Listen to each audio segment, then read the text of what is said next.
Hi hello नमस्कार. तर प्रांजल म्हणाली, मम्मी असं काहीतरी बनव की चविष्ट तर असेलच, पण सगळ्या फ्रेंड्सला देताना पण सगळ्यांना आवडेल की आजची आपली रेसिपी. तर म्हटलं चला ठीक आहे, फ्रेंच फ्राईज बनवूया.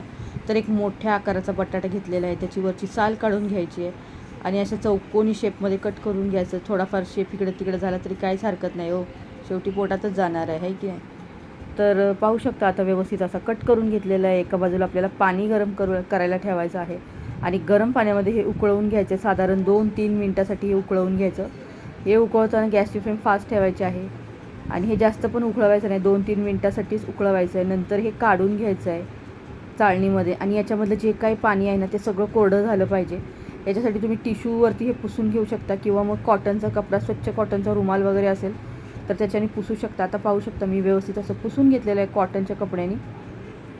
आता इथं कॉर्नफ्लॉवर घेतलेलं आहे 2 चमचे. आता व्यवस्थित असं याला कोट करून घ्यायचं, म्हणजे व्यवस्थित असं लावून घ्यायचं आहे आपल्या बटाट्यांना. एका साईडला तेल गरम करायला ठेवलेलं आहे. तेल चांगलं उकळू द्यायचं आहे, थंड तेलामध्ये हे सोडायचं नाही आहे, नाहीतर हे जे पीठ आहे ना सगळं तेलामध्ये विरघळून जाईल.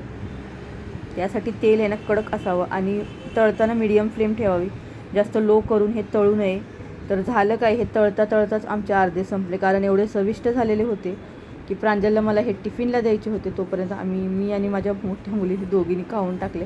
पाहू शकता मस्त असे झालेले आहेत फ्रेंच फ्राईज. तुम्ही पण एकदा नक्की ट्राय करा आणि रेसिपी कशी वाटली ते कमेंट करून नक्की सांगा. चला बाय बाय.